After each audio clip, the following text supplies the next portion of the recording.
আজকে রেস্টুরেন্টের মতো একটা খাবার বাড়িতেই তৈরি করে দেখাবো খুবই সহজভাবে। আজকে শেয়ার করছি আপনাদের সাথে চিলি পনিরের রেসিপি। আর আমার রেসিপি যদি দেখার পর আপনারা ট্রাই করেন আর রেজাল্ট যদি এরকমই আসে, তাহলে অবশ্যই অনুরোধ করব লাইক ও শেয়ার করে দেওয়ার জন্য। আর অবশ্যই চ্যানেলটিকে সাবস্ক্রাইব করে রাখবেন আমার নতুন নতুন ভিডিওর আপডেট পাওয়ার জন্য। তাহলে শুরু করছি আমার আজকের রেসিপি।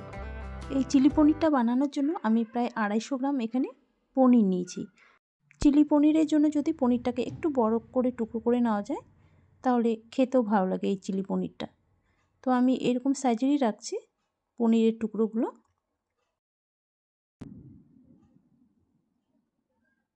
তো এবার এই পনিরের টুকরোগুলো আমি একটা মিক্সিং বোলের মধ্যে নিয়ে নিচ্ছি। এবার এর মধ্যে দিয়ে দিচ্ছি ছোট হাফ চামচ লবণ।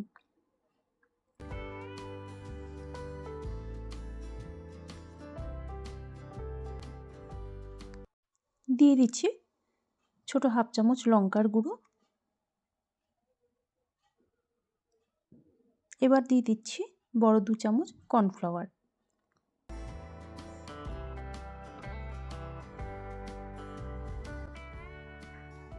দিয়ে দেবো এবার আদা রসুন বাটা।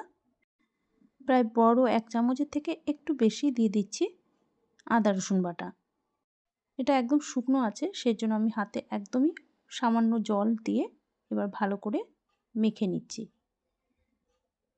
একটু জল দিয়ে যদি মাখা যায়, তাহলে পনিরের টুকরোগুলোর মধ্যে ভালো মতো কোটটা হয়ে যায়। তো এইভাবে ভালো করে মাখিয়ে 10 মিনিট এইভাবে একটু রেখে দিচ্ছি। চাইলে আপনারা সাথে সাথে এই পনিরের টুকরোগুলোকে ভেজে নিতে পারেন। কড়াইতে আমি আগেই সাদা তেল বসিয়ে দিয়েছিলাম গরম হতে। তেল গরম হয়ে গেছে। এবার পনিরের টুকরোগুলো এর মধ্যে দিয়ে দিচ্ছি। সবগুলো একবারে ভাজা যাবে না, দুবারেই ভেজে নেব। তো একটা একটা করে পনিরের টুকরো ছেড়ে দিচ্ছি। এবার উল্টিয়ে পাল্টিয়ে দু সাইডে একটু লাল লাল করে ভেজে তুলে নিতে হবে। গ্যাসের ফ্লেম মিডিয়ামই রেখেছি। তো এইভাবেই পনিরের টুকরোগুলোকে ভেজে তুলে নিতে হবে। এখন দেখুন দু সাইডে সুন্দর লাল লাল হয়ে গেছে। এই পনিরের টুকরোগুলো কিন্তু ভাজা হয়ে গেছে। এবার বাকি যে আছে সেগুলো আমি ভেজে নেব। বাকিগুলোও দিয়ে দিচ্ছি। আপনারা চাইলে কিন্তু কম তেলেও ভেজে নিতে পারেন। আমি একটু বেশি করে তেলটা দিয়েছি, তবে এতটা তেল কিন্তু লাগবে না, আমি পরে তেলটাকে তুলে নেব। তো বাকিগুলো আমি দেখুন লাল লাল করে ভেজে তুলে নিচ্ছি এখন। তো এতটা তেল লাগবে না, এবার তেলটাকে আমি কিছুটা কমিয়ে নিচ্ছি।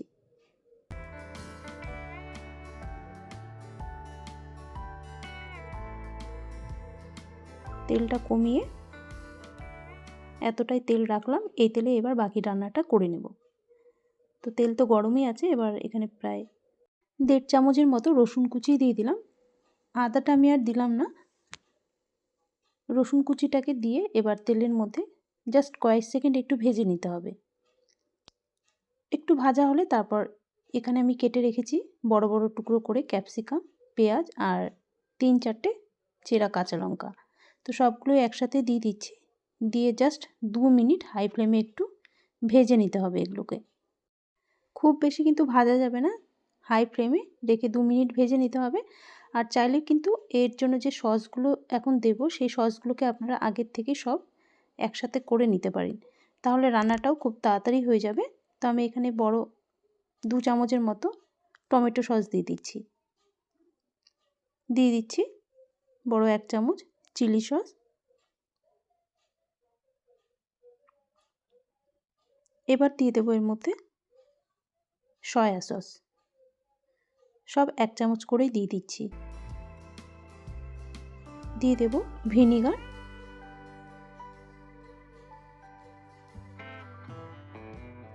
বড় 1 চামচ ভিনিগার দিয়ে দিচ্ছি। এবার দিয়ে দিচ্ছি লঙ্কার গুঁড়ো সামান্য, প্রায় ছোট হাফ চামচের মতো লঙ্কার গুঁড়ো দিয়ে দিলাম। আর গরম মশলা ছোট হাফ চামচ দিয়ে দিচ্ছি। এবার এখানে অল্প একটু পেঁয়াজ কলি একদম কুচি করে নিয়েছিলাম, সেটা দিয়ে দিলাম। আর একটু ধনেপাতা কুচি দিয়ে দিলাম। এই সসগুলো মেশানোর সময় কিন্তু আমি গ্যাসের ফ্লেম একদম কমিয়ে রেখেছিলাম, তো আমি বলবো আপনারা সসগুলো সব একসাথে করেই তারপর কিন্তু দিয়ে দেবেন, তাহলে কিন্তু রান্নাটা খুব তাড়াতাড়ি হয়ে যাবে। আর এই যে ক্যাপসিকাম আর পেঁয়াজগুলো আছে একটু ক্রাঞ্চি ভাব থাকবে, একদম নরম হবে না। তো জাস্ট সসগুলো দিয়ে একটু মিশিয়ে নিতে হবে, বেশিক্ষণ কিন্তু রান্না করা যাবে না। তারপর ভেজে রাখা পনিরের টুকরোগুলোকে দিয়ে ভালো করে মিশিয়ে নিলাম। এবার এর মধ্যে দিয়ে দেবো কর্নফ্লাওয়ার গোলানো জল। তো বড় 1 চামচের মতো কর্নফ্লাওয়ার দিয়ে দিলাম আর অল্প জল দিয়ে দিচ্ছি। ভালো করে গুলে নিয়ে এই কর্নফ্লাওয়ার গোলানো জলটা দিয়ে দিচ্ছি।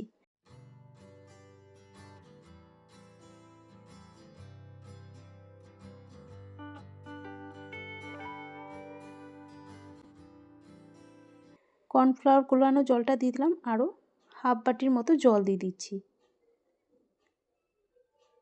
দিয়ে এবার ভালো করে মিশিয়ে নেব। হাই ফ্লেমে 2 থেকে 3 মিনিট একটু ফুটিয়ে নিতে হবে।